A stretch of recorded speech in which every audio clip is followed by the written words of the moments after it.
U ovom videu govorimo o abrazivima za alat za brušenje cijevi.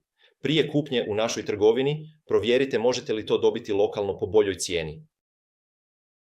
Osoba koja se nalazi u našoj trgovini je Dirfoss, koji je poznati južnokorejski brend. Broj jedinice je PZ628+. Osim toga, pretpostavljam da plus označava dvostruki premaz.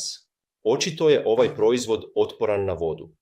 Izrađen je od cirkonijevog zrna i ima dvostruko premazanu polijestersku podlogu koja ga čini vodootpornim i pouzdanim u svim uvjetima.